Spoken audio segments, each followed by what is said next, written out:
Clock says 5 o'clock. Let's go ahead and call the order to meeting and start with roll call. Director Banfield. Here. Director Barrows. Here. Director Decker. Here. Director Sproul. Here. All right, so all board directors are present.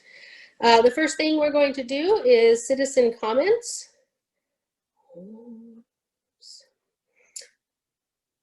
Oh my goodness, I have to find my statement, sorry. There it is. All right, citizen comments is the time in our meeting where the board and administrative staff like to hear from comments from the public.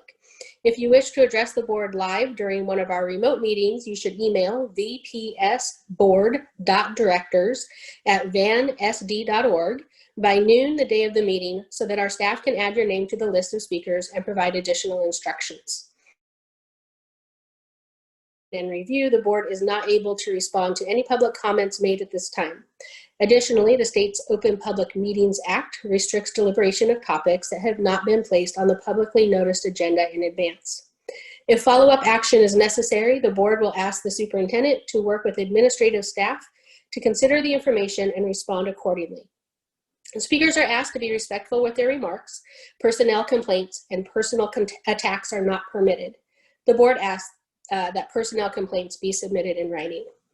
When it is your turn to speak, please state your name and address for the record. You will have 3 minutes to make your comments. If you hear a chime, please conclude your remarks. If you have additional materials you would like the board to review, you can email them to that same email address, vpsboard.directors@vansd.org. The board appreciates, listens, and cares about the broad range of perspectives in our community, and we thank you for your comments. We have several people who have signed up to speak tonight. And my understanding is that one of the people who signed up, Peg Miller, was planning to defer her time to another speaker, Shirley Valios. And since Ms. Valios was the first person on our list, I'm wondering if it's possible, Steve, to get Peg Miller and Shirley Valios both added as a panelist so that Peg Miller can defer her time. We'll do that right now. Okay.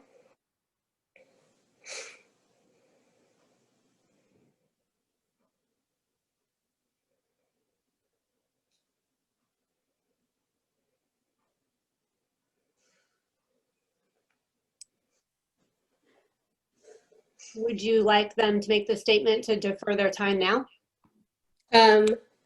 Sorry, is that? That seems to be Shirley. Is that Shirley? I have a lot of people on my screen, sorry. I'm sorry. I'm trying to find you, Shirley, there you are. Has Peg been added?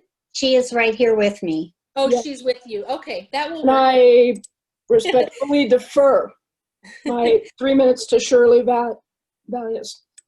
Okay, before you walk away, Peg, can you just give us your address for the record, please? Sure. Peg Miller, 7007 Northwest 22nd Avenue, Vancouver, 98665. Thank you.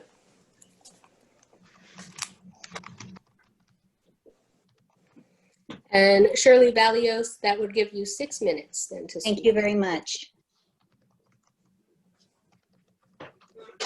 Do we start now? Yes, go ahead and begin when you're ready. Okay. My name is Shirley Valios. My address is 7411 Northwest 3rd Avenue, Vancouver, Washington, 98665. Good evening, Vancouver School Board of Directors, Dr. Webb, the Executive Board, and honored guests. I am here to speak on behalf of Columbia River High School, home of the Chieftains.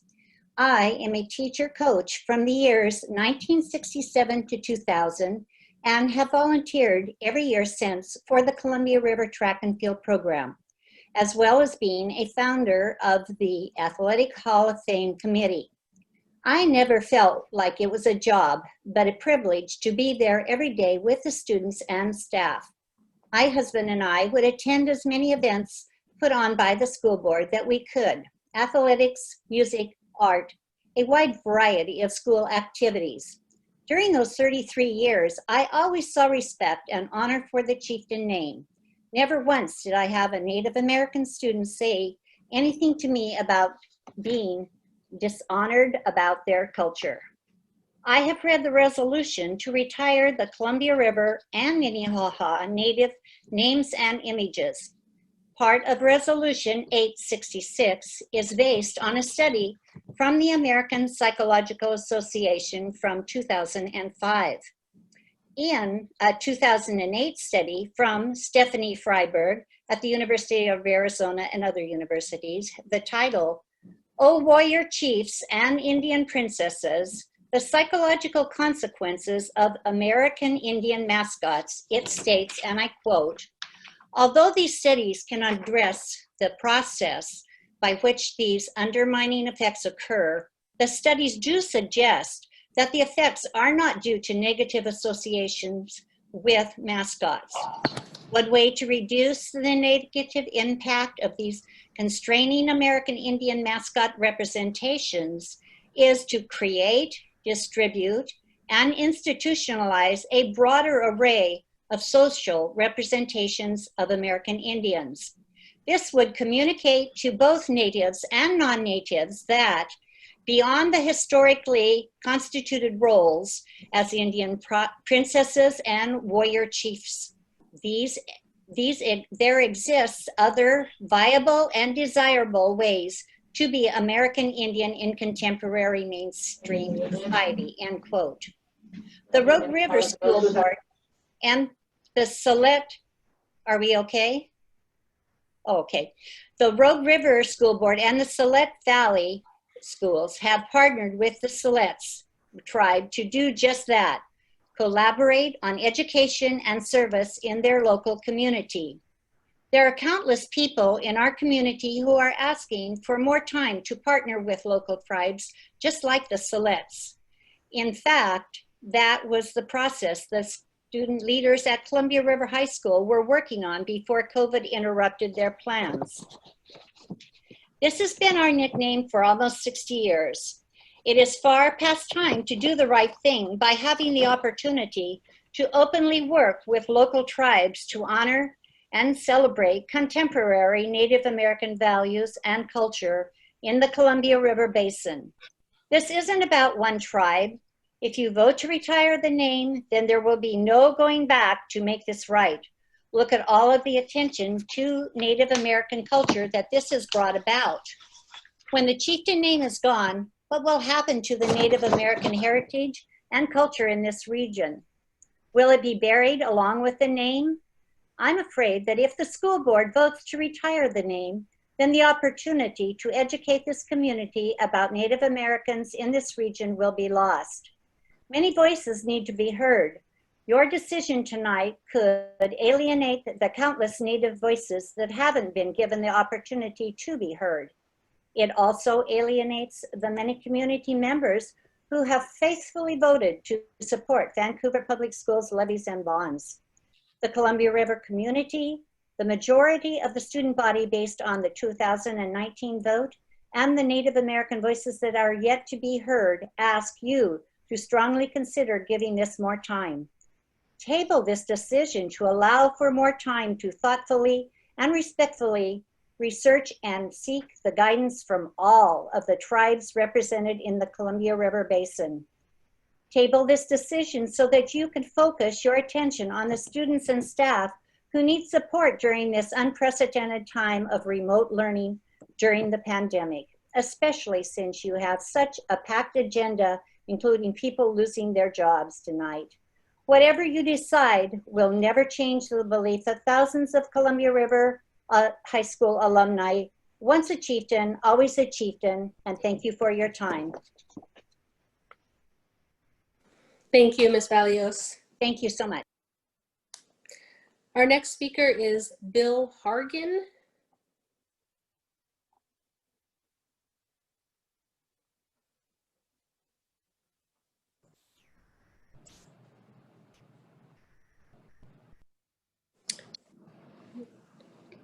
Bill has joined. Okay. Mr. Hargin, can you hear us? Yes, I can. Excellent. I'm figuring out the the user interface here. I usually use other programs for online meetings, but we can switch to one of my favorites if you want. Just kidding. There were a few people, some of my Columbia River buddies, that were gonna yield their time to me. So could I go a little later? Would that work? You may. Do you know by any chance the names of those people? Yeah, we coordinated it. Okay. So So anyway, I I'll can tell you move you their to names. I can move you to the end of the list if you would like to go last, and then we can come back with whatever amount of time you've been yielded. Sure. Well, let me just give you who I think it is, and if they're online, then you know that'll confirm it. My brother Doug Hargin, if he's on the line. Gary Ike. Okay. And Terry McChesney. I think that's it. And Terry McChesney. Okay. Well, I'm going to ask your preference. We can try to get them to join us so they can defer their time to you now, or we can just go ahead and take their, when their name comes up on the list, we can have them defer their time at that point and then just grant it to you at the end of the list. Which would be your preference? Either way. So you're saying I could either go and use their time, or I could I don't know what that's doing with my head. Madam Chair, Mr. Hargin, Yes. excuse me for interrupting. We do see Terry in the attendee list. Okay. We can move him over so he can defer his time. Okay. We're scrolling through very quickly to see if Yuri is here. And Doug. So give us just a minute and we'll move them both. All right. Thank you.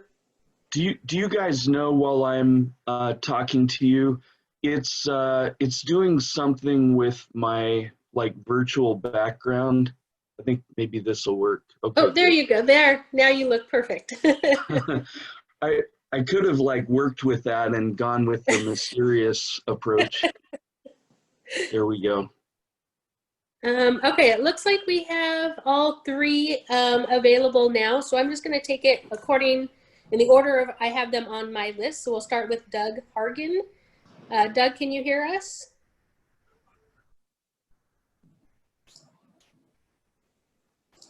Yes, I can hear you. Excellent. If you would just state your name and address for the record, and then I understand you wanting to defer your time. Yes. Perfect. Then that's all I need you to say. Doug Hargin, 8204 Northeast 95th Street, Vancouver, Washington. I'd like to defer my time to Bill and be on the record that I disagree with the idea of removing the mascot. Thank you very much. Terry McChesney. Can you hear us, Terry?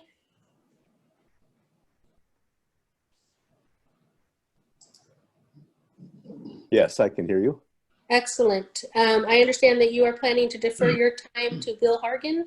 Correct. All right, then can I just have you state your name and address and then state that you are deferring your time to Bill? Sure. My name is Terry McChesney. Address is 3412 Northeast 113th Street, Vancouver, Washington, 98686. And I would like to defer my time to Bill Hargin. Excellent. Thank you very much. You bet. And Gary Ike, can you hear us?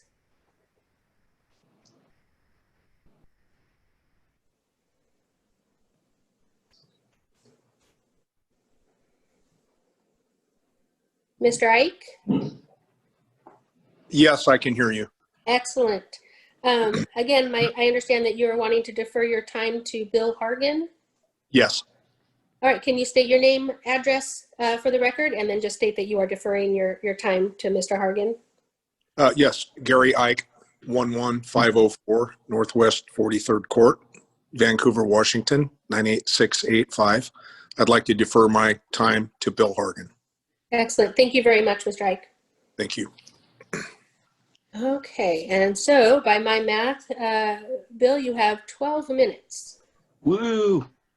I'll try to be as brief as I can. Is it possible for me to share my screen? I see that's disabled, but if it's possible, I speak in PowerPoint. That's my language.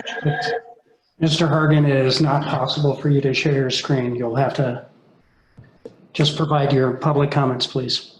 You can also Okay. email the PowerPoint to the board as well if you like. Okay, fair enough.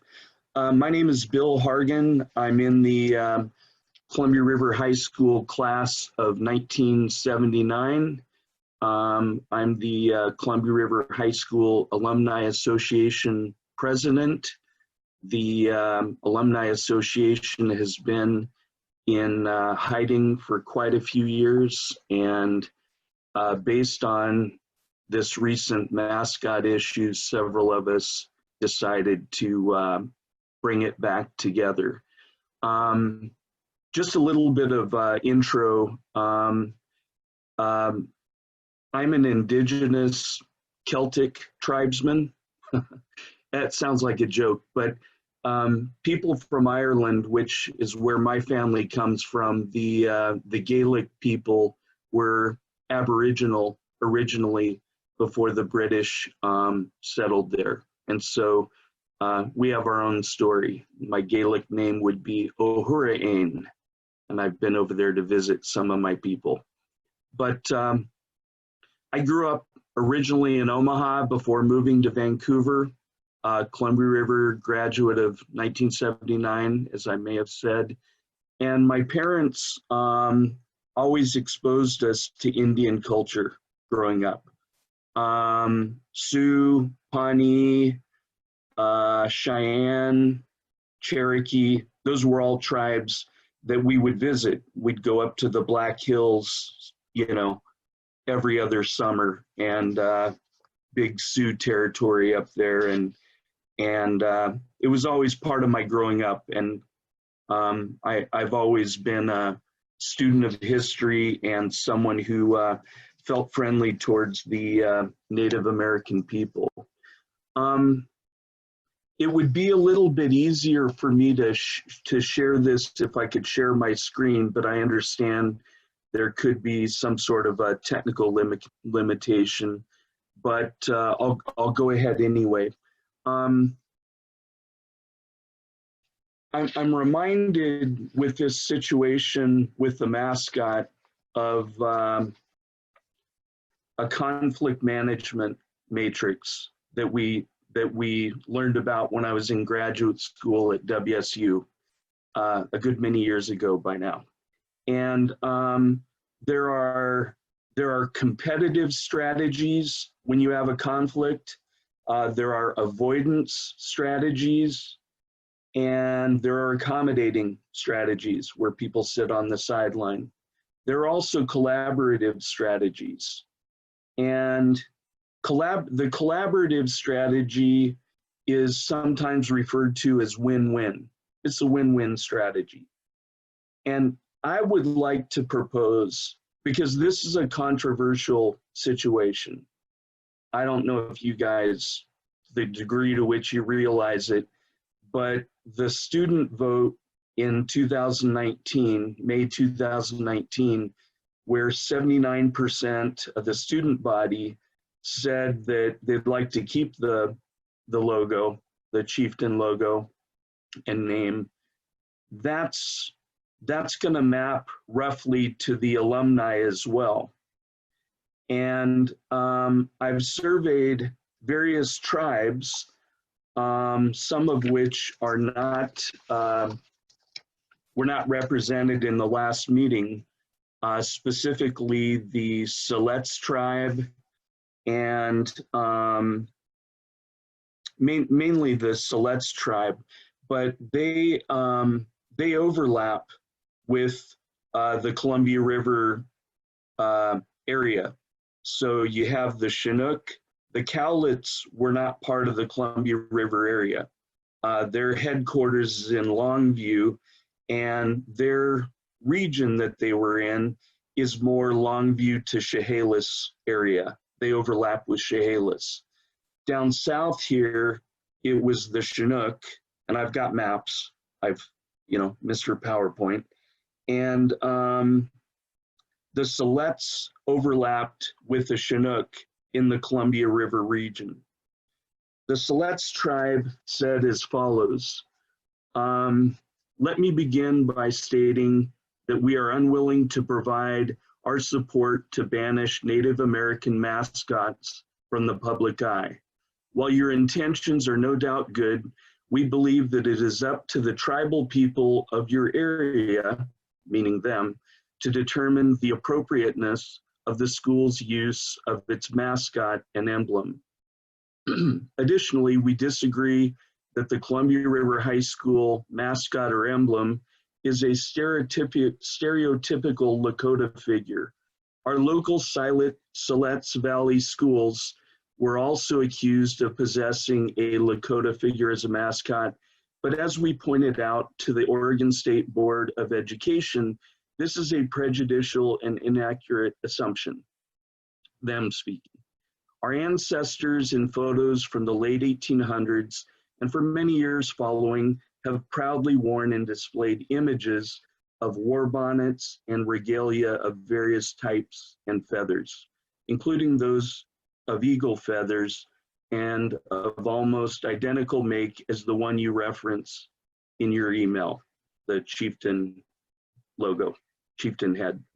I would further share that the tribe is very proud of our tribal history, and we believe that the use of Native American symbols by our local high school or our local school and community demonstrates strength and resiliency. This emblem is proudly displayed on many t-shirts, sweatshirts, and uniforms from small children to our high schoolers and families, all the families in our community. They wrap up by saying, I would further comment that the Siletz tribe does not condone the inappropriate behavior that is sometimes displayed by adults and youth with regard to Native American mascots. But we do believe that wiping any semblance of Native Americans from the public eye is a continued attempt to exterminate our existence from our homelands. And that's an interesting point to me. Again, thank you for your, thank you for writing to us, and we hope you can gain an appreciation for our position on this topic. If in the future you would want to expand your knowledge and appreciation for our tribal history, we are more than willing to share our resources. My point here is I want to collaborate with the Native Americans in the area. Polling has been done, lots of polling, by the way, and in graduate school, my forte was market research, and I'm an engineer that got an MBA, and I had a job offer in market research in Portland, but I took an engineering job with Boeing because it paid more. So I live up in Seattle. And now I have a software company. Please buy my software. But so anyway, there was a 2019 survey of Columbia River students. I'm in a round here, so forgive me. 80% wanted to keep the chieftain name and logo. There was I'm going chronologically backwards. There was a 2019 Washington Post poll, and the survey, as reported by the Washington Post, asked 500 Native Americans, people who identify as Native Americans, to pick from a list of words which would best describe their feelings about the Redskins' name. The word most picked was proud. And I went on to find out that Redskins means not the color of their skin when they're born, like black, white, or whatever, but it was, they would paint their faces before going into battle, and they would paint their faces red. And that's the connection, that's the association. A 2018 Harvard study said that, with 23andMe, said that more than 50% of Americans have Native American ancestry. And this was genetic analysis of 1,400 responses. A 2016 Washington Post poll said with a margin of error of plus or minus 5%, 70% said they did not feel the word redskin was disrespectful to Indians. 80% said they would not be offended if a non-native called them that name. And then lastly, a 2002 Sports Illustrated poll with a margin of error of 4% said 83% of the Indians said that the professional teams should not stop using Indian nicknames, mascots, or symbols. And 79% of the fans agreed with them. I've heard this and I haven't verified it, but the most popular jerseys in the NFL have been the Washington Redskins. I've yet to verify that. But I suspect if this polling is true, it's Native American people identifying with it and using it. And I want you guys to know, I would love to collaborate with you guys, but I think I'm gonna recommend and request that you pump the brakes a little bit on voting on the resolution 866, because I'm doing a bunch of research, I'm working with other people. Any Native Americans on the call, I would love to talk to you as well. I want to do something. This logo has been around for 60 years, right? I want to work with people to make it better, not to get rid of it. My last point, and then I'm probably out of time anyway. I've researched how long it takes to rebrand, and the low numbers I saw were 119K. The high numbers were 350K. So I don't know where the money's going to come from, but if it's in between those two numbers and it's around 250K, that's a lot of money. And I'd rather, I mean, you guys are you have the budget, but I'd rather use that money for something good and table this one, you know, give it some time for people to collaborate on a mutually beneficial answer. I volunteer to be one of those people. And if you can extend the deadline, or if you can table this, I would love to talk to you guys on the board about some of the research I've been doing, and maybe even help invest in some research. That's one of my superpowers, is research. All right, that's it. Thank you, guys. Thank you, Mr. Hargin. Our next speaker is Marlon Gorden.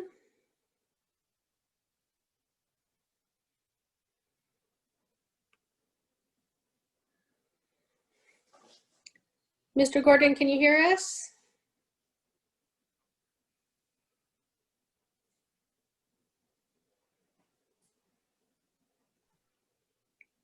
Hello, can you hear me? We can, thank you. Great. You have 3 minutes. I just need you to state your name and address for the record, and then you can begin whenever you're ready. Okay, I don't see my face on the Zoom. Do you see me? I do not see you, no. Okay, I don't know if that's important or not. I'll start my video. I've got a prompt now. This is my first go around with Zoom. We saw you there for a second. Hold on. Okay, good. There you are. Yep, now I can see you. Okay, super. So go ahead and begin when you're ready. Okay, I'll get started. My name is Marlon Gorden. Address is 3504 Northwest 106th Street, Vancouver 98685. I graduated from River in 1979 and have lived in Vancouver for much of my childhood and most of my adult life since graduation. Retiring the chieftain's nickname after 58 years is very disturbing to me for 3 reasons. The first reason is that the word chieftain is actually defined as a leader of a tribe or group. It is not a derogatory term for Native Americans. Like Redskins maybe are an example. There's debate about that, obviously. It is honorable to be a chieftain, and Columbia River High School is in the business of grooming young men and women to become chieftains in their work occupations and life itself. I can think of nothing more honorable than that. My second reason is that chieftain pride is real and runs deep. It started on day one for me as a sophomore in 1977, and it doesn't go away when you graduate. I graduated 41 years ago, and I still feel it as strong as ever today as an adult, as I drive or run by the school nearly every day. It becomes your identity for life. It's who we are. Retiring the chieftain's nickname would be the most hurtful and disrespectful thing you could do to me and my fellow alumni of 58 years. It would also be disrespectful, in my opinion, to our late chieftains who contributed their lives to the school as teachers and administrators. One of those was the original director of bands, Adair Hilligoss, who we lovingly called Higgs. Don't know if you remember Higgs. Higgs was a proud chieftain for life, and so am I, thanks to him. My third reason is that majority votes matter, and this overlaps with Bill's comments. Again, 79% of last year's class supported retaining the chieftain's nickname. And I would bet my life savings that an even higher percentage of alumni would agree with them. I would argue that the chieftain's nickname matters far more to students and alumni than to anyone outside of the school. And the decision to retire or retain it should be ours. If a presidential candidate receives 79% of the vote, that's a landslide of historic proportions. In conclusion, I am urging you to show respect for the current students and 58 years of alumni, teachers, and administrators, dead or alive, by retaining the chieftain's nickname this evening. The mascot image can easily be changed to the block CR or another image acceptable to our local Native Americans. And objectionable behaviors like tomahawk chops can be banned. But our chieftain's name is sacred and should never be replaced. Retiring the chieftain's name will further eradicate the Native American culture in our community, which would be a crying shame. Mr. Gorden? Thank you for your time. Thank you. Thank you very much. Our next speaker is Jim Goss.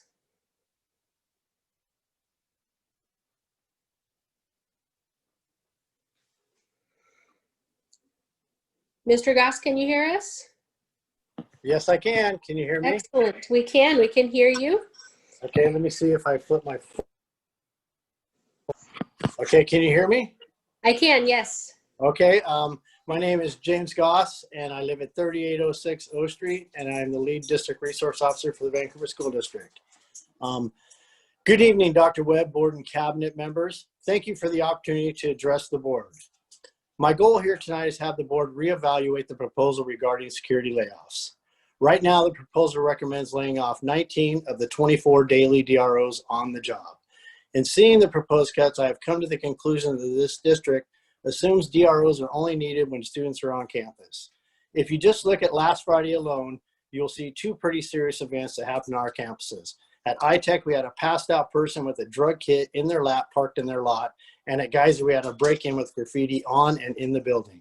Swing DROs arrived at this situation, found two young males from school video still on campus, and apprehended them, finding a treasure trove of tagging materials in their backpack. Just today, we received a request for a DRO to do a home check and for a transient sleeping at Fir Grove property. At last year's horrific shooting at Anderson Elementary, a DRO had been on that campus, as he had been for weeks to help assist the mother off campus. On this day, the DRO was not informed that the mother would be waiting for her students who was in the after-school program. The victim was shot moments after the DRO left campus. Did his presence at dismissal stop a shooting in front of hundreds of students? The following are areas of concerns that I do not feel were considered or should be reconsidered before final approval of layoffs. The first month of school is always a difficult one for SLC and SEC classes. It is always our busiest time for calls. And with these students returning this year after months off and being locked up due to bad behaviors in most cases, it should be expected there will be a lot of issues at our school as they arrive for meetings. On busing, do we really expect all these students will not have bus issues that require DRO assistance? We have several visits calls a week for bus issues. Home visits. DROs accompany district employees doing home visits when they feel unsafe. How many home visits are we going to be doing with no students on campus? Police presence. On every call I've responded to as a rover, we have arrived several minutes before law enforcement. Students out of control and upset parents on our campuses are not a major priority for law enforcement. With the proposed cuts, here's how security would work. 2 DROs will be needed at Graveyard, 1 for our swing, leaving 2 DROs on before noon. Normally we have 2 DROs go to possible dangerous situations.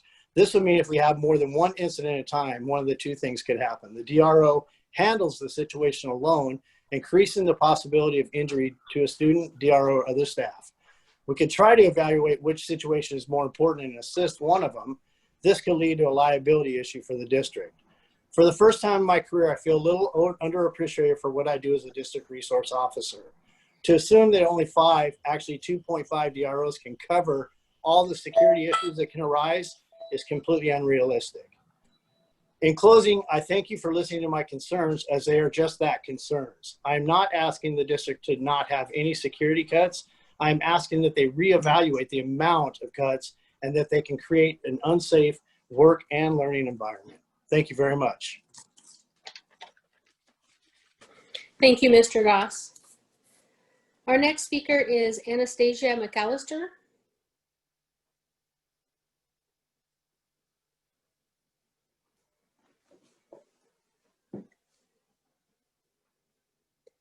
Hello, Ms. McAllister, can you hear us?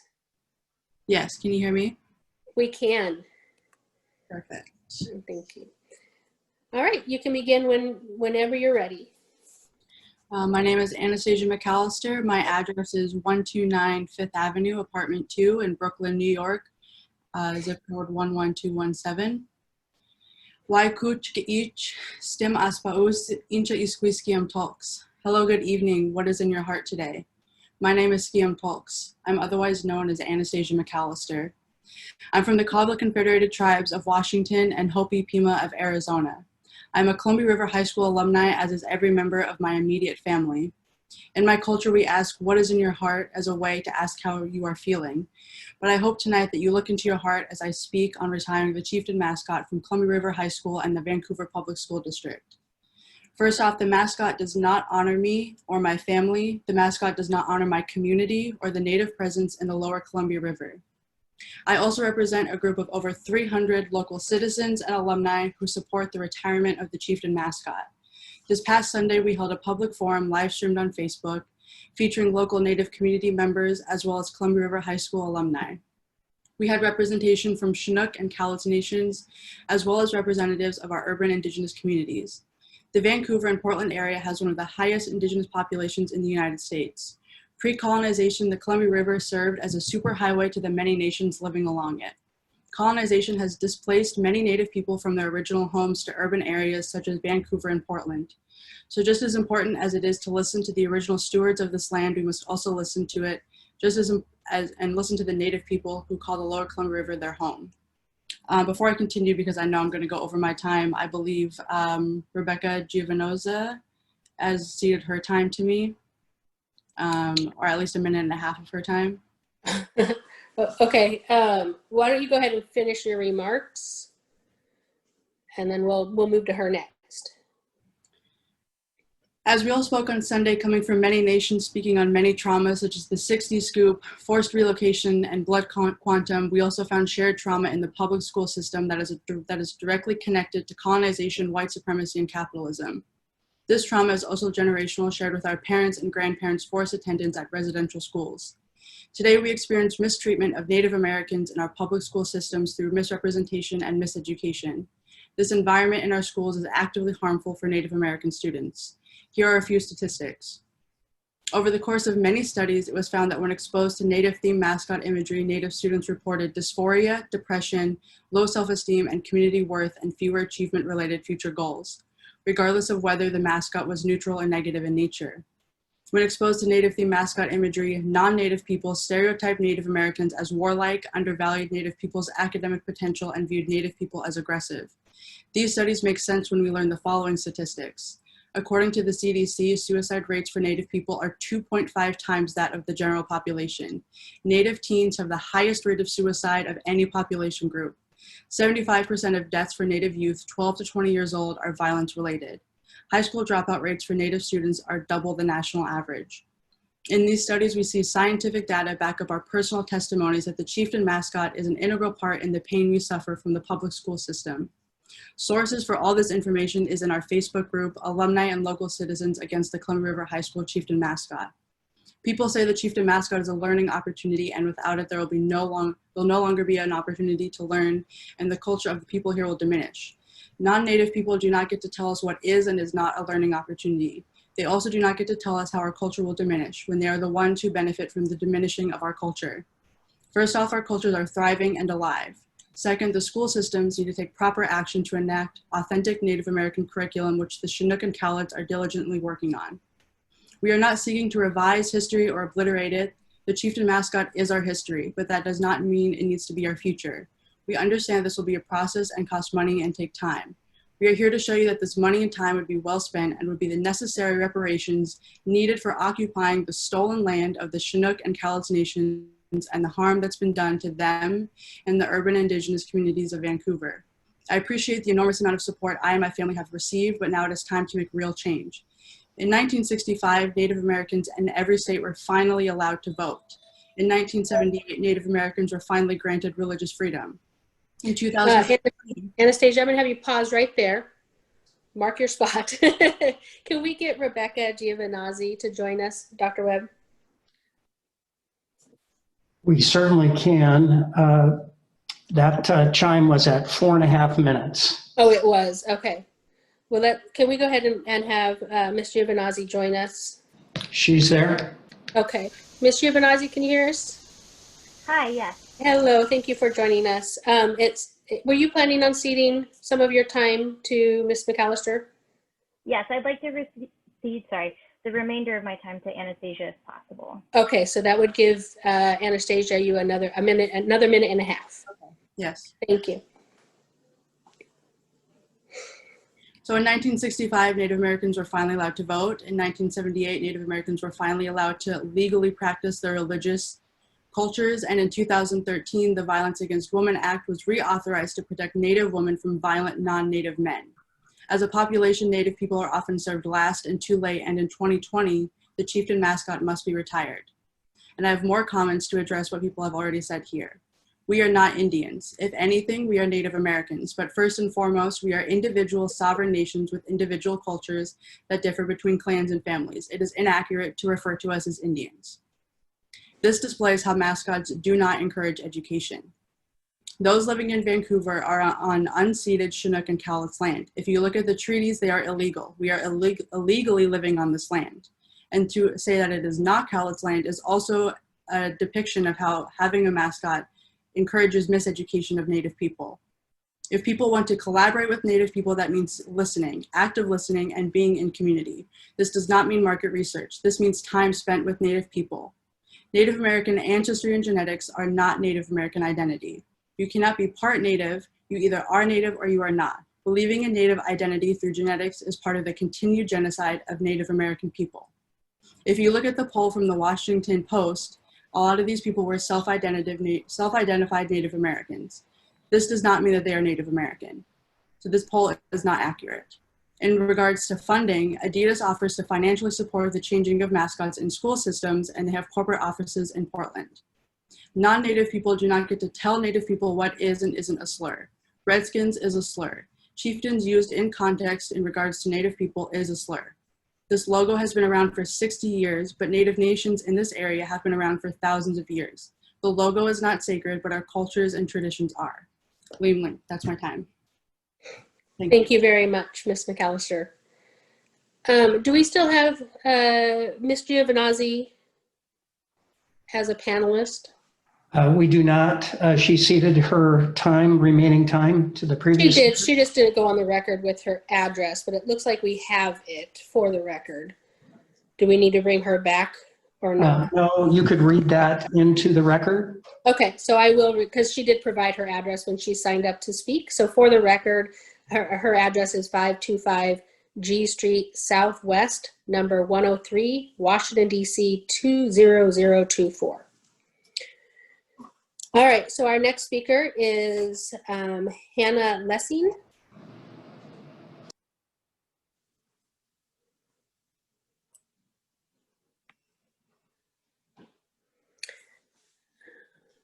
Miss Lessing, can you hear us? Oh, there you are. Hello. Thank you. If you can begin by stating your name and address for the record, and then you have 3 minutes whenever you're ready. Thank you. My name is Hannah Lessing, and I'm currently in Seattle, but my home address in Vancouver is 10,005 Northwest 3rd Court, Vancouver, Washington, 98685. So thank you so much to the board for allowing me to speak today. I graduated from Columbia River in 2012. I look back on my time there fondly, not because of the chieftain mascot, but because of the education I received there and the friends that I made. I am here to firmly reject the chieftain mascot, and I side with local Native American community members who want to replace it. I believe that while it will not fix the harm already done to the Native community, it is the least that non-Native folks can do to truly show that we are listening and learning, and that we believe in the liberation and empowerment of our Indigenous neighbors and peers. Something that I think is important to speak to is that while I disagree, I understand why so many in the greater Vancouver community struggle with the idea that the chieftain mascot is problematic. For many of us who grew up in the Vancouver School District, the invocation of Native American imagery, language, and culture is commonplace in our education from an early age. I attended Sacagawea Elementary School, which used Native American imagery while celebrating the Lewis and Clark expedition. Then I attended Thomas Jefferson Middle School, who set off the Lewis and Clark colonizing expedition, which also resulted in the theft of Native American land. Then I attended Columbia River High School, which is what brings us here today. So students like myself have been surrounded by these images for their entire school experience, while at the same time they're learning a whitewashed version of history. We did not learn about the systemic oppression of Native Americans for centuries, including today, about the genocide of full communities, and about how the very land we live on was stolen. I sadly couldn't tell you until recently the names of our local tribes. Any education we did have was very performative, superficial, or vastly underplayed the damages caused onto the Native American community. Thanks to relentless advocacy done by Native American students, I hope folks can see now that us white people claiming that the chieftain mascot is a symbol of support or appreciation for the Native American community is hypocritical, when our curriculum is devoid of real discussions about how the United States treated the very same people we quote unquote celebrate with our mascot. Additionally, we need to remember that Native people are still here, they are still part of our community, and they are loudly vocalizing their disdain for the chieftain mascot. We need to listen to them first, because our curriculum does not show that the non-Native people that run our schools know how best to respect and honor them. I want to be clear, changing the mascot does not take away from our high school memories. I'd like to hope that our best memories are not contingent on our racist image. Almost 1,800 Columbia River alumni, teachers, and current students have signed a petition asking for the mascot to be removed, which means that I am not alone. I ask you today to consider the history, experiences, and trauma of Native Americans, and finally reach the right side of history by removing the chieftain mascot from Columbia River High School. Thank you. Thank you, Ms. Lessing. All right, our next speaker is Stacy Nase, I apologize in advance, Ms. McAllister, Nasetoa McAllister.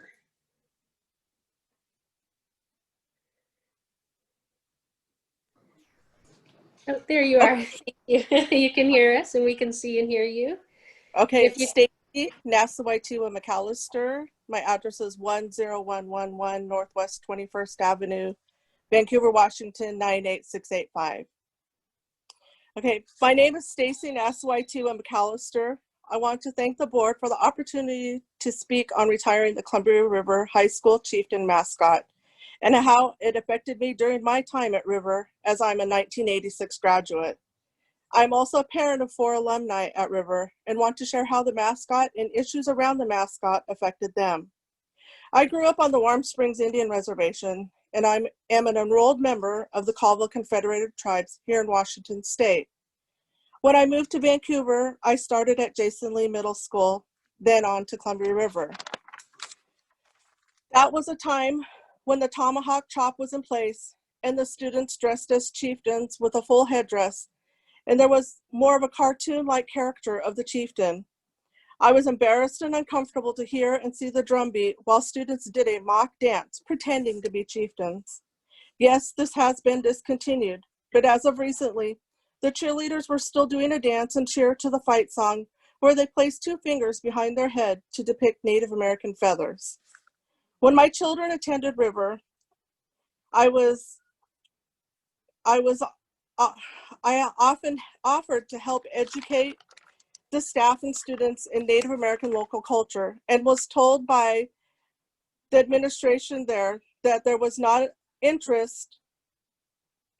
And during this time, a teepee was placed on the football field for cheerleaders to come running out of. This was very offensive. My daughter Anastasia, who spoke earlier, is a 2013 graduate. She did take the time to research and create a drawing of a local chief with the Chinook tribe to have this also denied. Her drawing was denied by all the administration at River. Despite our family's willingness to help educate and teach, this opportunity was never taken. Only one person at Columbia River High School was ever willing to have us come and speak at their school. I guess I just want to say that I'm very thankful for my time at River, and I was painfully shy, but I also know that I want to think that I've given my children the voice to be able to come back and try to talk to administrators, try to talk to teachers, try to talk to staff and students. And a lot of times they were just ignored or they were pushed, they were told to talk to someone else. And so I've really appreciated this opportunity to share our family's story. I'm not going to share statistics. I'm just sharing a personal story of what I felt and the hurt I felt going to the school, the hurt I saw my children going through. So Lim, thank you. Thank you so much. Our next speaker is Haley Stuffelbeam Ortega.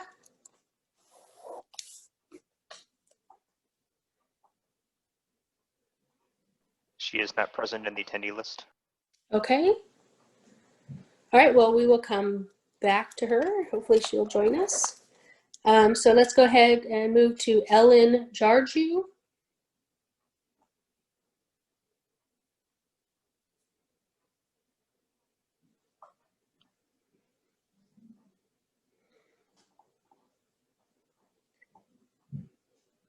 Stop. We got it. Ms. Harju? Hello. There you are. Hello.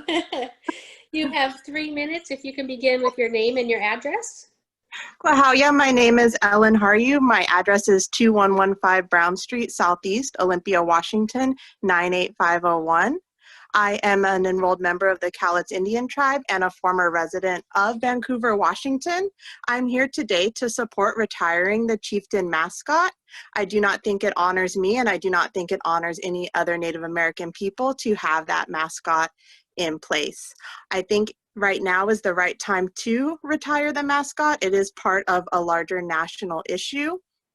And so now would be a good time for the Vancouver Public Schools to also be part of this conversation where we're getting rid of these Native mascots. When you know better, do better. I also wanted to mention that I don't agree that retiring the mascot would in any way hurt people's understanding or change the history or hurt people's knowledge of the history in the area of the local tribes.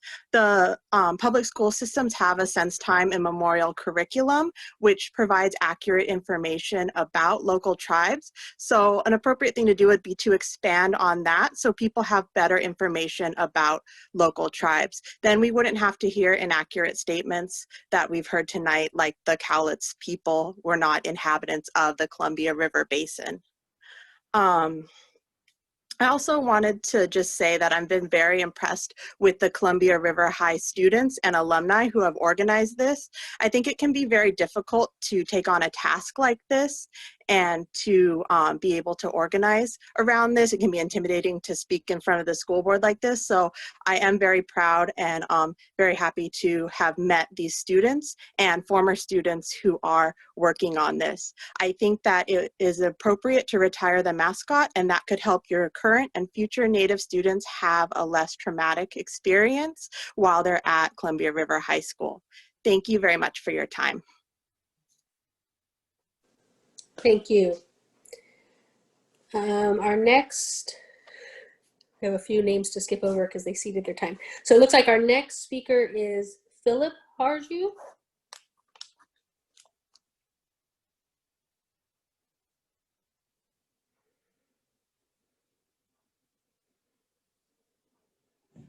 Hello?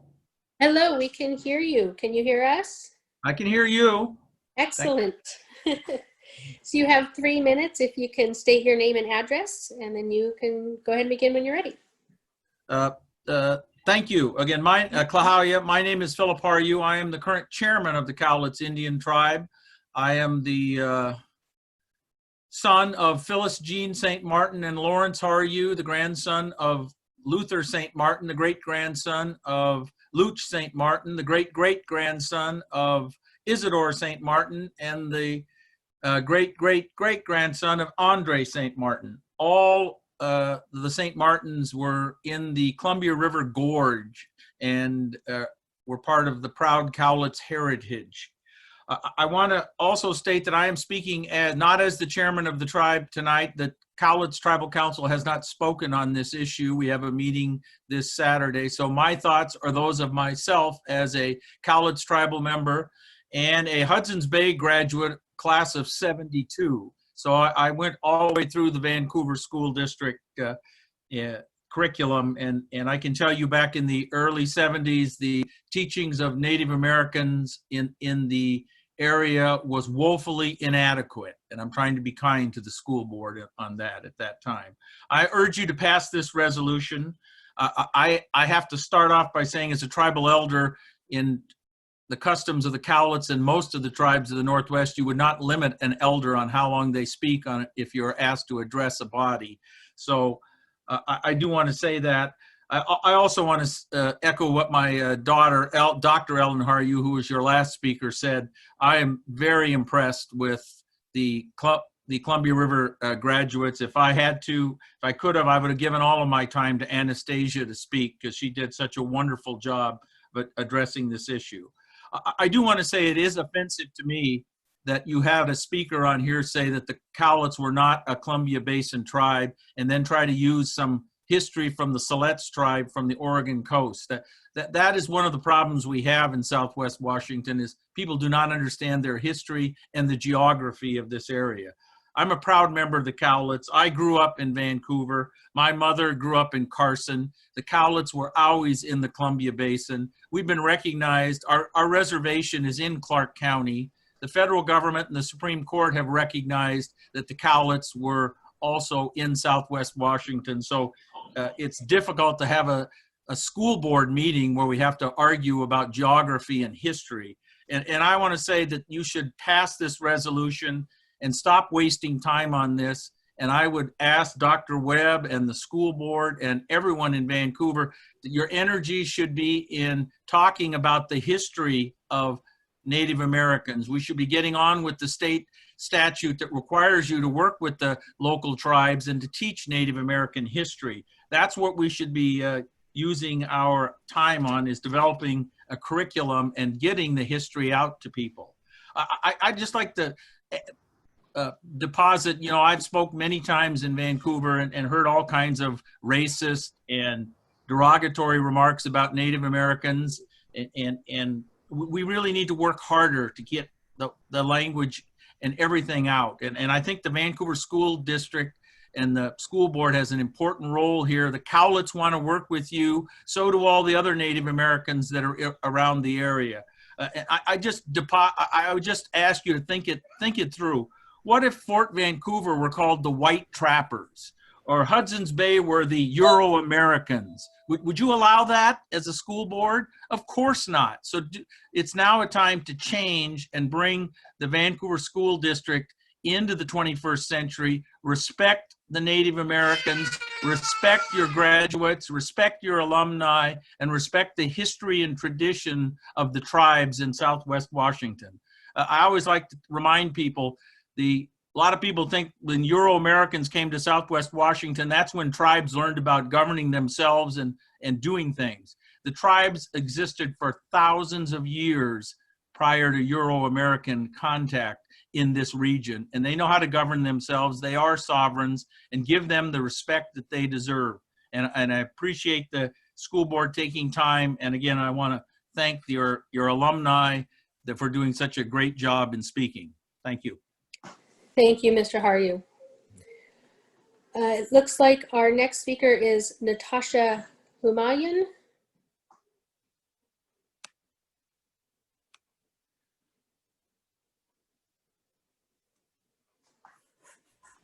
Yes, hello. Hello. Oh, there you are. Hello, welcome. If Thank you you. can just start with your name and address, and then you have 3 minutes when you're ready. Sure. So my name is Natasha Humayun. My address is 2417 South Graham Street, Apartment 2, Seattle, Washington, 98108. Hello to the school board and to everybody watching, and thank you for giving me the time to speak today. My name is Natasha Humayun, and I'd like to state my unwavering support in retiring the chieftain mascot. I speak today as an alumnus of Columbia River High School, class of 2012. My brother graduated class of 2006. I'm not Native. I'm a second-generation Pakistani American and a Muslim. At the time that I went to school at Columbia River, I was the only person like me that I knew of. I can empathize with feeling alienated and erased at that school. However, I also perpetuated a culture of racism there by allowing inaccurate portrayals of Native Americans and other offensive customs like the tomahawk dance and the concept of tribe pride to continue unchallenged. The times I did speak up, I didn't speak loud enough or effectively enough, and I hope to change that today.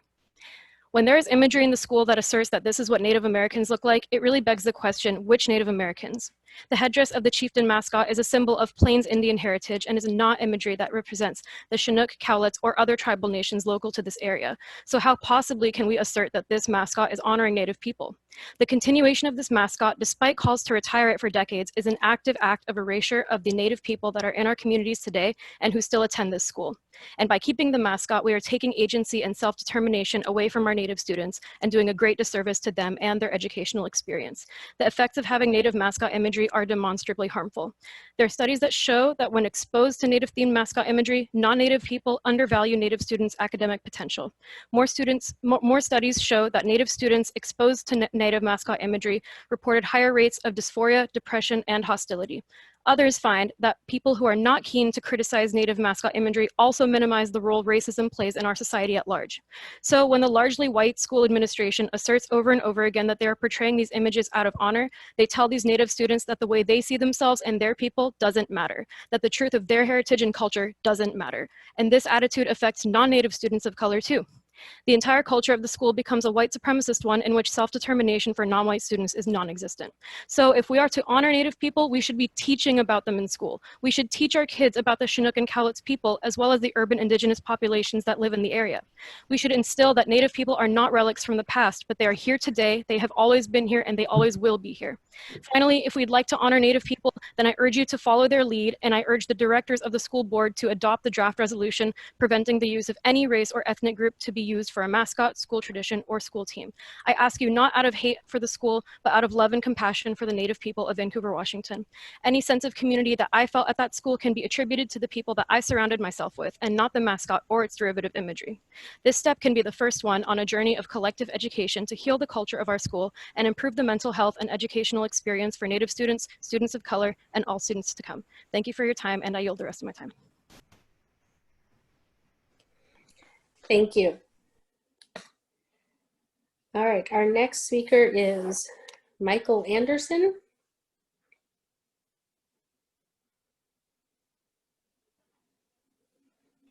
Hello? Hello, we can hear you. And now we can see you. Thank you. I appreciate your time.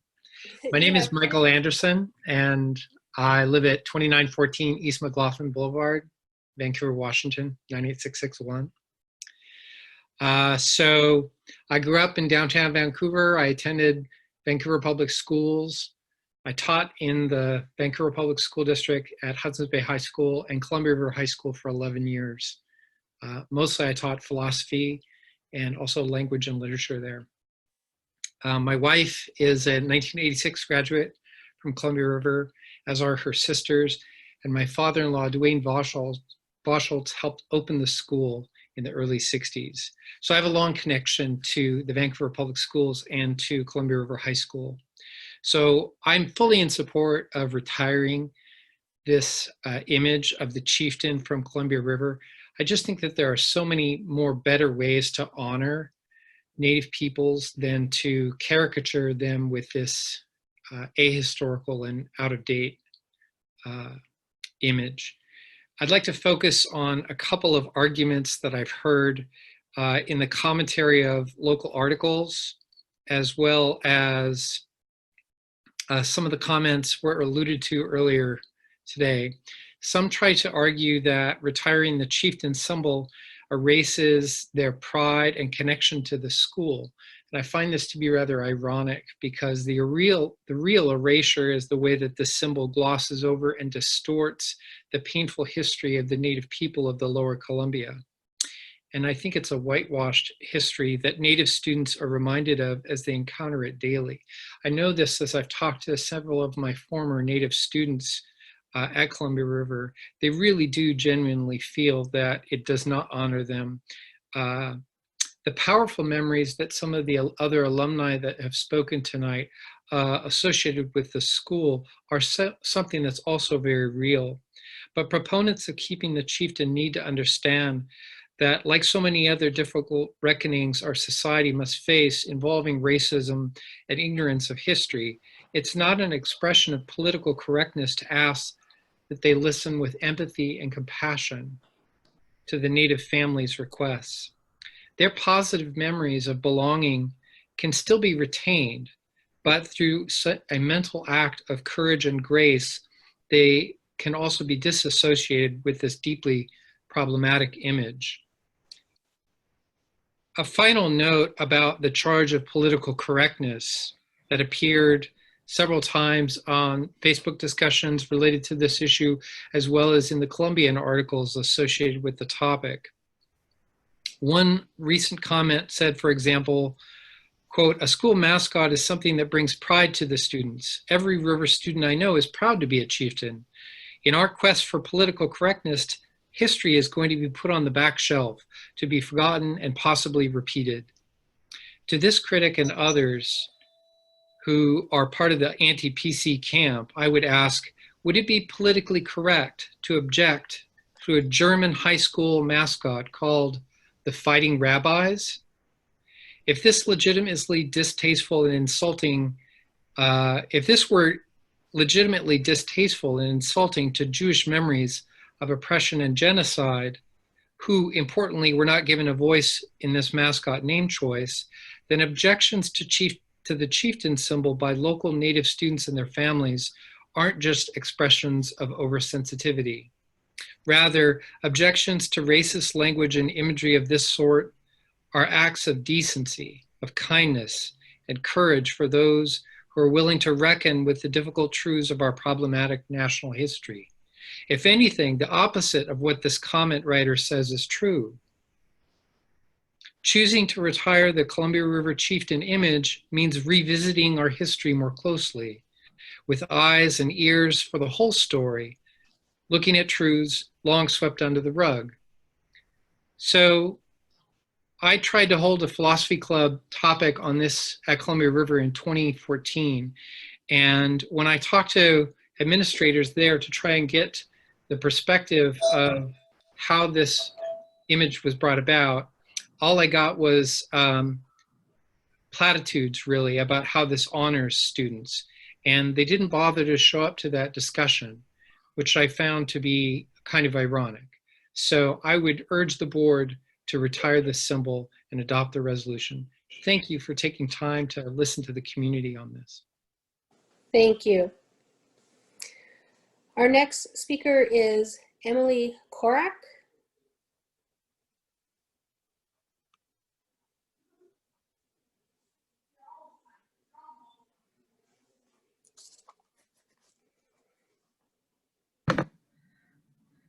Hi, can you hear me? We can. Hello. Hi. My name is Emily Korak. My address is 4011 Northeast 97th Street, Vancouver, Washington, 98665. All right, I am here today because I feel so strongly about the proposed cuts being made toward our paraeducators. This is a disservice to not only our paras and their families during an already difficult pandemic, but this is not in the best interest. Kids are going through so much right now, especially our most vulnerable ones, our ELL students, our students in special education. What they need is more consistent adult presence, not less. Paras are there to form connection, to build relationships, to support students academically, and to provide consistency. I can only speak to what the paras are doing at Geyser Middle School, where I work, but our paras have been so immensely valuable. They are reaching out and connecting to families. They are attending our Zoom classes. And the logistics of running a Zoom with only one adult is mind-boggling. Teachers are not able to engage in best practices when there's only one of us. Paras not only add another trusted adult to the room, but they are there to help manage behaviors, to answer questions, to help with the insanity that is taking attendance. They allow for breakout rooms to happen so that students can get that small group support that they so desperately need. Not everyone feels comfortable engaging in a large group environment, and those 30-minute classes on Wednesdays are not sufficient. So at a time when our students need adults and consistent caring presence the most, it doesn't make any sense to me that we are sacrificing the people on the front lines who are doing the work with the kids. This is not putting students first, and we need to honor our paras and our kids. I hope you make decisions that honor what students need first and foremost. Thank you. If my time's not up, I'd also just like to add, as a predominantly white school, using a Native American mascot is cultural appropriation. It's our responsibility to put aside our egos and agendas and to listen. Thank you. I yield my time. Thank you. Our next speaker is Serena Meyer.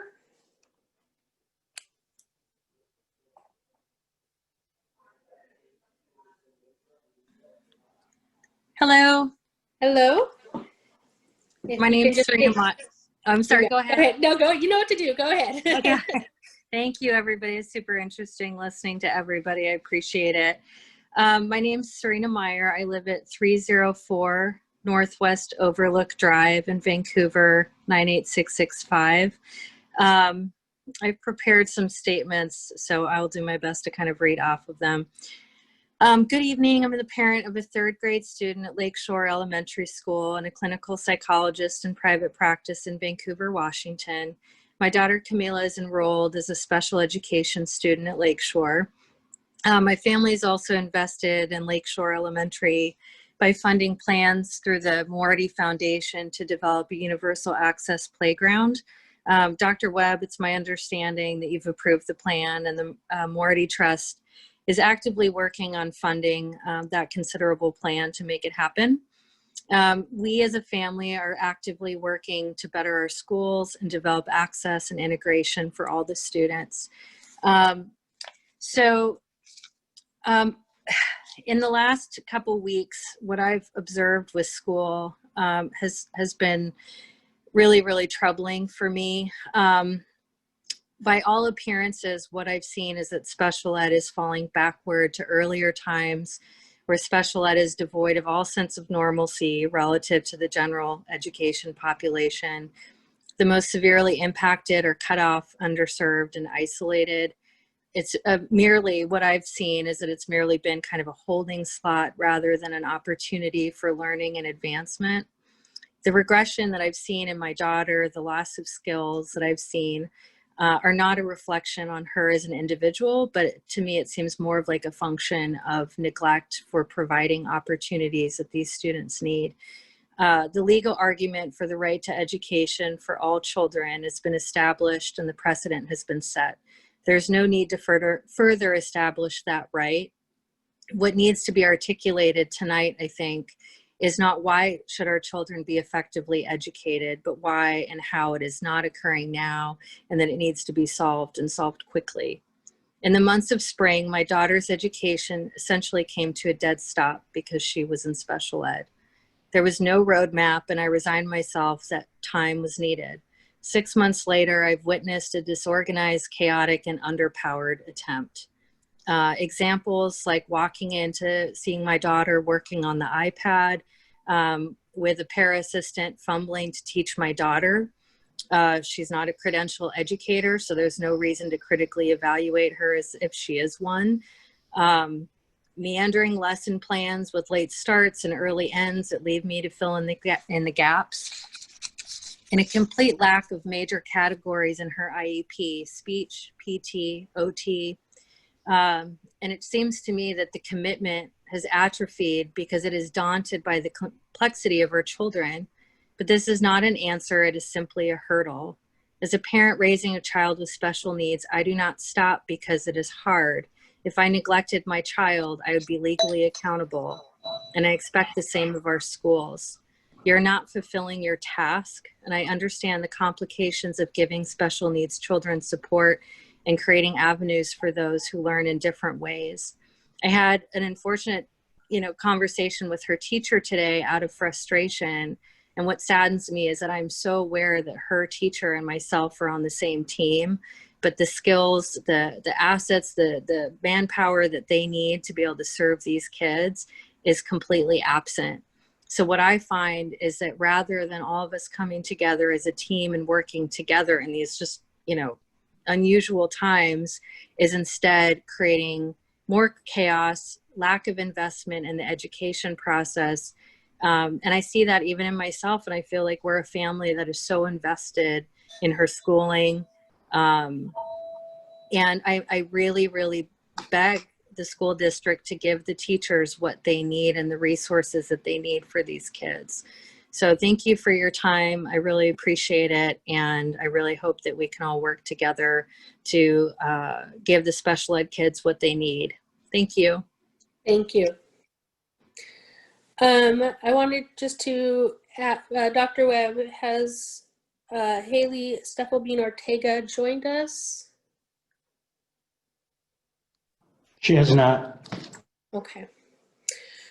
All right, well then we'll go ahead and conclude this portion of the meeting. Go back to my agenda.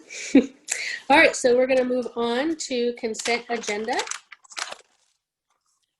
I need a motion to accept the consent agenda. I motion to accept the consent agenda. This is Kathy. Thank you, Kathy. And is there a second? I'll second. This is Kyle. Thank you, Kyle. All right, are there any questions or comments? Then we'll go ahead and vote. Director Banfield? Approve. Thank you. Director Barrows? Approve. Thank you. Director Decker? Approve. Director Sproul? Approve. And I will also vote yes, so the motion passes. All right, so we'll move on to regular business. Our first item of regular business is the recommendation for the adoption of resolution number 866, recommending the immediate retirement of the Native American mascots, symbols, images, logos, and nicknames at Columbia River High School and Minnehaha Elementary. National organizations, the Washington State Board of Education, the American Psychological Association, and local tribal leaders support the retirement of Native American mascots. The continued use of Native American mascots perpetuates inaccurate stereotypes, is offensive and intolerable. The attached resolution retires Native American mascots at Columbia River High School and Minnehaha Elementary School and prohibits the stereotype or personification of any racial or ethnic group as a mascot, nickname, or symbol. It's a recommendation that the Board of Directors approve Resolution 866, recommending the immediate retirement of Native American mascots, symbols, images, logos, and nicknames at Columbia River High School and Minnehaha Elementary School. All right, I need a motion to approve. I'll move. Thank you. Thank you, Kyle. And a second? I'll second. Thank you, Tracy. All right, are there any questions or comments? I'd like to make a statement before we vote. Okay. So this is Kathy. Before we vote, I'd like to take a few minutes to provide, and I'm going to read this just so I don't ramble. I'd like to take a few minutes to provide some insight on our process, which has been questioned, and clarify some points mentioned in some emails we have received. So at our June 23rd board retreat, while discussing equity concerns, the board raised the petition being circulated regarding the mascot at River. We decided that we needed to research this issue to determine if it required board action. The board president, Wendy Smith, asked that I take the lead on collecting information. After reading through pages of information, detailing the history of the mascot at River, I read through news articles and the psychological research available. The next step was to open board discussions with our local tribal representatives. Requests for a meeting were sent multiple times to Cowlitz, Chinook, Siletz, and Naga leaders. On August 5th, Wendy Smith and I held a Zoom meeting with Chinook, Cowlitz, and Naga representatives. Select representatives did not reply. We listened to each representative speak and asked many questions. Mrs. Smith and I determined that the entire board should be able to meet with these representatives. Again, the representatives came, spoke to this issue, and answered questions. These leaders were very clear. It is time to retire the mascot and the nickname. To those who say they know Native Americans who have no problem with the mascot, we reached out to the local leaders with the understanding that they, as the leaders, speak for the tribe. We recognize that there may be several tribal members that disagree with their tribe's rulings, just as we do not always agree with our representatives. My perspective on this is to disregard the request of the tribal leaders would in essence be reflecting to them that we do not recognize them as the leaders for their tribes. This in no way discounts the opinions of other Native Americans, as my opinion still has validity, though my representative may vote counter to it. Finally, as a River parent, I have 2 that graduated and 1 is soon to be graduate, I recognize and feel the deep sense of pride that is prevalent at River throughout the entire River community. Our River experience is truly an amazing one. This will not change because a mascot and a nickname change. The pride at River goes much deeper than that. Thank you.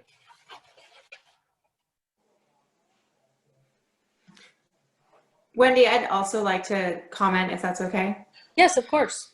So I just wanted to thank everyone for the communication we've received. It's been a couple months where we've gotten consistent email communications. I know this is a very big issue in our community. I've read every single email, as I know my colleagues have, and there's a lot of passion and a lot of just strong beliefs there. And it's evident that I'm not native to Vancouver, though I've surrounded myself a peer group of all Columbia River graduates, and there's a lot of pride. And I think I echo what Kathy has to say, is that pride will continue even with the new mascot.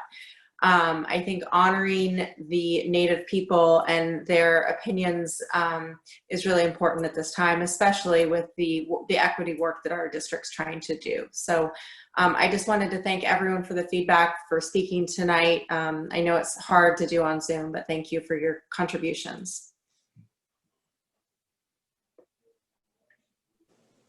I would just Thank also you, like, oh, sorry. I No, would, go ahead, I would also like to add, as several people have mentioned tonight and in a lot of emails, the idea of education around our Native American and Indigenous populations, and that, you know, if we are to take the vote to retire the mascot, that educational opportunity is not lost. The education around the Indigenous peoples in this area is not contingent on a mascot. And I know that there's actually a lot of plans to increase the curriculum. And I think that this in and of itself is an educational opportunity for not only the Columbia River students, but for all of our Vancouver Public Schools students. And so I just want to emphasize that education on this does not go away with a mascot. And to me, as a school psychologist, and as I've said to several who have emailed, making sure that our students feel safe and supported at school is very important, especially our students that come from more marginalized populations. And to me, the research is clear. The scientific peer-reviewed research is very clear on the negative impact that this can, the Native American mascots can have on students. Wendy, if I could just speak, can you hear me? Yes, of course. Great.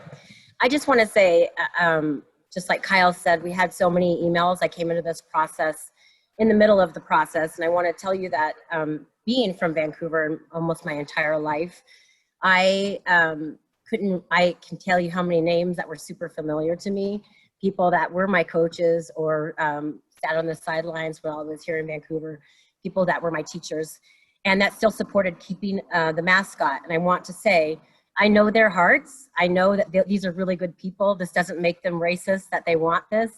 It doesn't change, you know, by making this change, we're not saying that we think you're a bad person if that's the decision we make, or that we're saying there's growth here. And I believe that you have the ability to grow with us and with our community.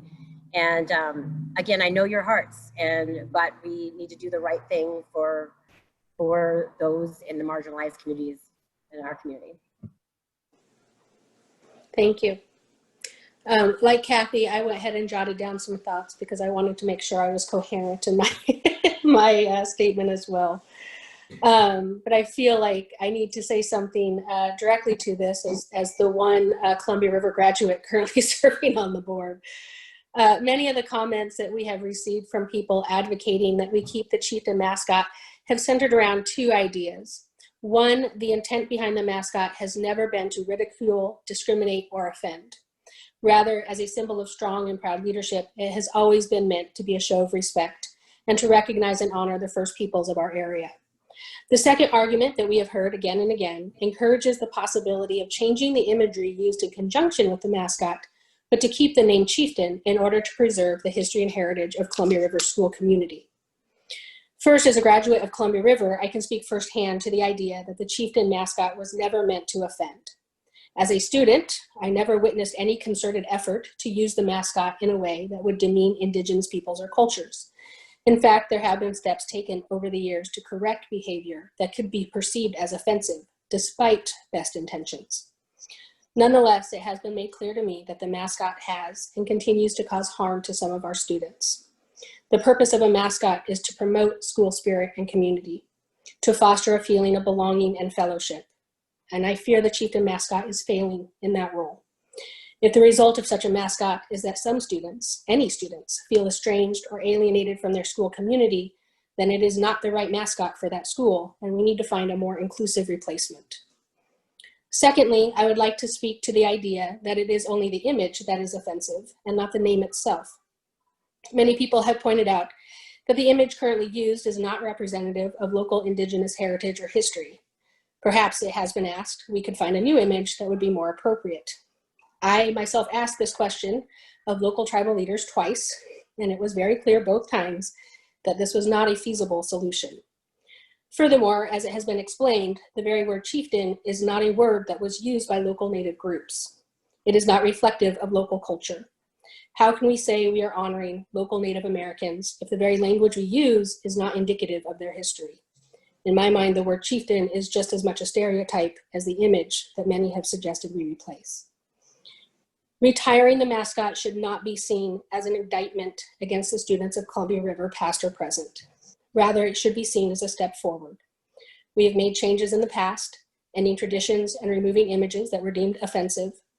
In the past, we have demonstrated compassion and a willingness to listen and learn and act accordingly, moved by a genuine desire to do the right thing and create a welcoming environment for all of our students. Those changes felt right at the time. but what has become clear is that it was not enough. We need to do more to show our love for all of our students and their families, and to recognize a genuine commitment to promoting Native history and culture. In my opinion, it is time for Columbia River High School to find a mascot that we can all unite around. All right, if there are no other questions or comments, we'll go ahead and move to the vote.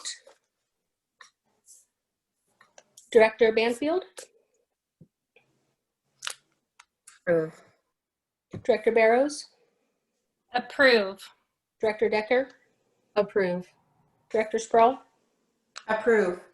I also vote yes, so the motion passes. All right, so we will move to our next item of regular business, and that is to recommendation to approve an agreement between the Vancouver School District and ARC Path Project Delivery for construction management services for VSAA. Construction management services are required during construction for the VSAA addition and remodel project. ARC Path provided successful construction management services for the district at Ogden, Truman, and Walnut Grove Elementary School projects. The fund source is a capital projects fund. It's a recommendation that the board of directors approve a contract with ARC Path Project Delivery, Portland, Oregon for VSAA construction management services in the amount of $237,700 and authorize the superintendent to execute the contract document. All right, can I get a motion to approve? I'll motion. All right, I'm going to give it to Kamara. Would Go you for like it. to second, Kathy? And I will second. All right, are there any questions or comments? All right, hearing none, we'll move to the vote. Director Banfield? Approve. Director Barrows? Approve. Director Decker? Approve. And Director Sproul? Approve. I also vote yes, so the motion passes. Our next item is the recommendation to award bid number 2020-071 for the VSAA addition and remodel project. On August 27th, 2020, 7 bids were received and opened for the VSAA addition and remodel project. The project includes the addition of a new secure entrance, science classrooms, a black box large group flexible performance space, and site improvements. The current black box will be remodeled for additional classrooms. This project is part of the 2017 bond program. That bid include a base bid, 5 deductive alternates, and 2 additive alternates. The alternates are value engineering items that may be accepted if required to align the bid with available resources. Based on the project budget, it's not necessary to award the deductive alternates, which is a good thing, and it is recommended that the 2 additive alternates be accepted. The fund source is a capital projects fund. It's a recommendation that the district board of directors awards bid number 2020-071 to Woodburn Construction, Woodburn, Oregon, for the addition and remodeling to VSA in the base bid amount of $10,992,000 plus alternate number 6 in the amount of $49,000 plus alternate number 7 in the amount of $7,000 for a total bid award of $11,048,000 plus Washington State sales tax, and authorize the superintendent to execute the appropriate contract documents. Thank you. Do I have a motion to approve? I'll move. Thank you, Kyle. And a second? I'll second. Thank you, Tracy. Any questions or comments? All right, then we'll move to the vote. Director Banfield? Approve. Director Barrows? Approve. Director Decker? Approve. Director Sproul? Approve. I also vote yes, so it passes. All right, our next item is the recommendation to approve Resolution 867 for the temporary reduced educational support program for 2020-2021 VASP. Tonight, I will be recommending to the board 2 reduced educational support program resolutions to reduce hours through temporary layoffs that will impact valued VASP and SEIU employees.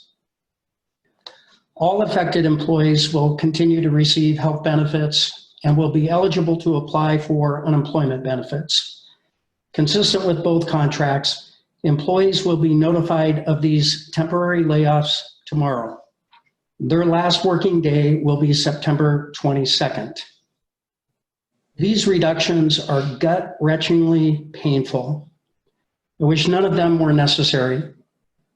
These employees are friends, colleagues, and champions for children.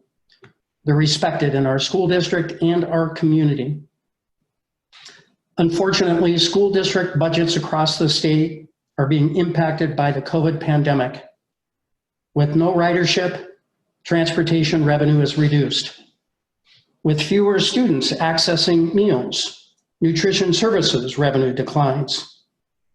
With students learning remotely, we presently have fewer in-school staffing needs. Once we can return safely to in-person learning consistent with Clark County Department of Health guidelines, we'll be able to begin the process of recalling some of these employees. As you know, we'll transition first to a K-5 hybrid schedule, and then, assuming COVID-19 transmission trend data continue to meet CCDOH thresholds, we'll be able to transition our 612 students to a hybrid schedule approximately 1 month later. We'll continue to collaborate with our labor union partners as the recall process unfolds. Even with a full K-12 hybrid schedule in place, our staffing needs will be different going forward. Compounding this short-term challenge is the COVID-19 impact on our student enrollment. Many of our families have exercised choice. Although enrollment counts are being finalized early this week, we see a troubling trend. Kindergarten enrollment is down by more than 400 students. Statewide online school enrollment loss of nearly 300 students. And new intent to homeschool applications up by 400 students. We are facing a long-term potential challenge of 1,100 students below our budgeted student FTE. This is equivalent to approximately 11 million in state apportionment. Our shortfall grows because we self-insure unemployment benefits. Unemployment claims have tripled due to COVID-19 and will escalate significantly due to these temporary layoffs. We estimate that our unemployment benefit obligation for the year could reach $5 million. Today, we're forecasting a potential 16 million total shortfall in this fiscal year that will require permanent reductions in costs.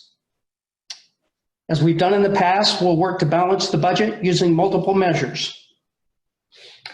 Our team has identified all certificated and classified vacancies. Leaving these vacancies unfilled may require reassignments. We will collapse some existing sections and classes and reassign certificated teaching staff. We have set aside a workforce stabilization reserve in our fund balance. Yet the magnitude of our shortfall may require permanent reductions in our workforce this year and next. On the board's agenda are 2 resolutions that identify the following reductions due to COVID-19 and financial necessity. The SEIU resolution calls for a temporary reduction of 1,319.75 hours daily, affecting 275 employees in transportation services, nutrition services, safety and security. 46 of those employees are receiving reduced hours. The VASP resolution calls for a temporary reduction of 1,760.4 hours daily, affecting 354 employees who serve as secretaries, clerks, and paraprofessionals. 136 of these employees are receiving reduced hours. Special education paraprofessionals are excluded from reductions. In total, 629 employees are being impacted by these proposed resolutions. Of those, 182 employees are receiving a partial reduction in hours. I'm extremely frustrated and disappointed in the failure of our national leadership to do what's right for our nation's children and the public education system. Our students, their families, and public schools throughout the U.S. are being abandoned. We are left on our own to fight every battle, whether it's feeding hungry kids, providing broadband connectivity, covering PP&E, health precaution costs, and partnering with our community to identify affordable childcare options. We can only hope that our national leaders get their act together soon. We need them to reach an agreement this fall on the next COVID-19 stimulus package. I'm afraid that federal assistance is the only temporary lifeline for our schools. The state's biennial budget picture is even more dire, with an estimated $9 billion shortfall. Districts throughout the state are expecting legislative cuts in 2021 and 22. I know questions have been raised about the governor's proclamation that would permit districts to expense meal and technology distributions to transportation funds. Unfortunately, districts are only reimbursed for transporting students. Similarly, the USDA summer meal extension does not fully reimburse districts for providing meals. Last spring and summer, our meal distribution efforts were subsidized by COVID CARES Act funding by nearly $2 million. Lastly, we also have been asked how the district has spent the COVID CARES Act dollars released to us in late spring.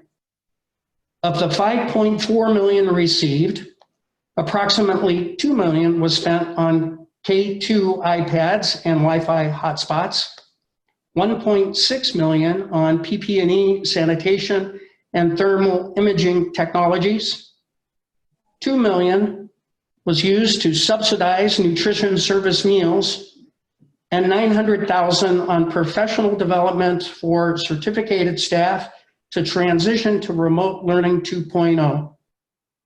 COVID-19 has already encroached on our general fund by $1 million to date. I understand people are frustrated. We've been asked to do the impossible with inadequate funding, politicized debate about opening schools, and a laissez-faire approach at the national level with respect to our nation's schools and children. We'll do our very best to continue to support all of our employees. These are, without question, unprecedented and difficult times. I deeply regret the need to take this painful yet necessary action. The district has adopted policy 5280, which provides that program and staff reductions may be required as a result of many factors, including but not limited to enrollment decline, programmatic needs or interest, and a change in staffing needs. The district is currently serving students through remote instruction, resulting in a need to temporarily reduce educational support programs for Vancouver Association of Educational Support Professionals for the 2020-21 school year. It's the recommendation that the Board of Directors adopt resolution number 867 for the temporary reduced educational support program for the 2020-21 school year. Thank you, Dr. Webb. All right, I need a motion to approve. I'll move. Sorry, you weren't on my screen. It sounded like Kyle. Yes. Thank you. A second? I'll second. Thank you, Kathy. Questions or comments?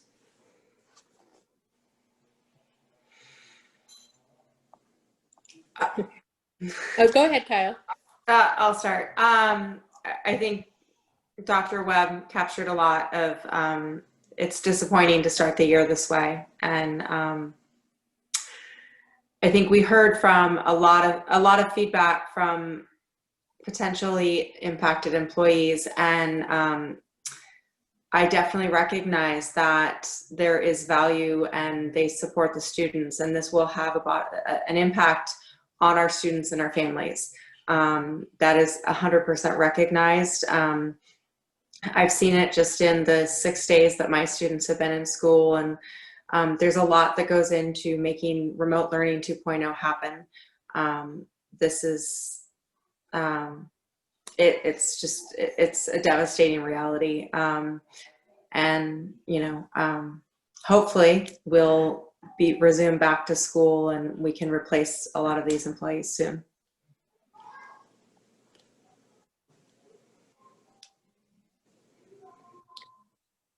Other comments or questions?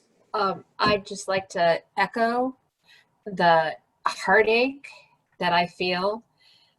So many of the people affected are good friends. So many of the families that will be ultimately affected are unfortunately our families that need these supports the most. And I wish, I shouldn't say, I do. I wish that we could offer something different. I wish that there were choices that we could make. But right now, the choices are, as Dr. Webb said, largely in the hands of our federal government for supplying us with the backing to support these children and to support these families. I am heartsick, and I have been heartsick since we were first informed that this was happening. And I'm not going to sleep well tonight. I'm not going to sleep well until we bring as many people back into the buildings and to our kids as we can. Thank you. Thank you, Kathy. I would just like to echo what several of my fellow board members have already shared and what Dr. Webb has shared, that this is hard. This is not an easy vote. This is not something that I think any of us want to be facing. These are people that I know. These are people that I know care about our students. And I know from working in the schools that these are people that have essential services towards our students and supporting students, whether directly or indirectly. And it's heart-wrenching. And this is not an easy decision, I think, for any of us. And I just want everybody to know that from us.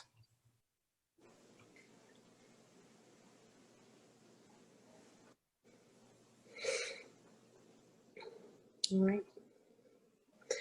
I would agree with everything that has been said so far. I think these are by far the two hardest votes that I've had to take since joining the board. And as Kathy said, I'm completely heartsick over the idea of it. You mentioned losing sleep. I've been losing sleep. I feel nauseous every time I think about it. The thought of putting our employees in this position. And I just want to be really clear that by voting yes, that should in no way indicate a lack of appreciation for our employees and the work that they do. We love our employees. Our students love these employees. Our families love these employees. Some of the people affected by these cuts are some of my own children's favorite people in the whole world. So these are not just numbers on a page for us. They are real people. We know them. We know that they have families to provide for. They have bills to pay. And we are well aware that this vote will create hardship for them. I just want to say that if there was a way to, people have asked, you know, where can we find other money to pay for it? If it was as simple as dipping into our reserve funds to cover the difference in the short term, I would approve that in a heartbeat. But the amount of money that we're talking about is not stopgap type numbers. And my very real fear is that the number we're talking about right now, 16 million, could end up being a conservative estimate in the end. As Dr. Webb said, unless we're able to get back into classrooms and soon, the reality is that that number could still go up from 16 million. And we have had no indication from either Olympia or Washington, D.C. that any relief or help is coming. And I hate to say it, but I really expect, I really do expect this to be one of many conversations and similar votes that this board takes as we try to find a way to make it to the end of the year financially. So this is not just a hard vote, it is the hardest vote I have made, and I hope I never have to make another one as hard. But with that, absent any other questions or comments, we'll go ahead and move to the vote. Director Banfield. Can you hear me? I can. Okay. I'll move to approve. I didn't hear your vote though, sorry. Okay, thank you. Director Barrows. I move to approve, vote to approve. Director Decker. I move to approve. Director Sproul. Approve. I also approve, so it passes. And with that, we'll move to the next item, which is Resolution 868 for the Temporary Reduced Educational Support Program for 2020-2021 SEIU. It's the recommendation that the Board of Directors adopt Resolution number 868 for the Temporary Reduced Educational Support Program for the 2020-21 school year.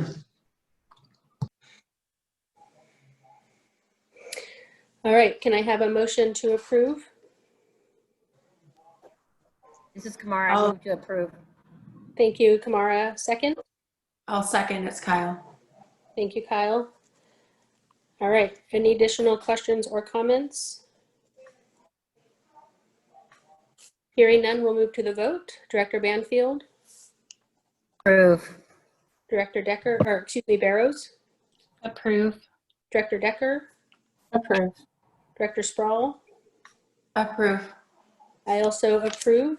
The motion passes. That brings us to the end of our regular business. Dr. Webb, is there a superintendent's report? There is no superintendent's report. All right. Is there any additional comments that the other directors would like to make? All right, hearing none, then we'll go ahead and adjourn the meeting. Thank you, everybody. Have a good night. Thank you.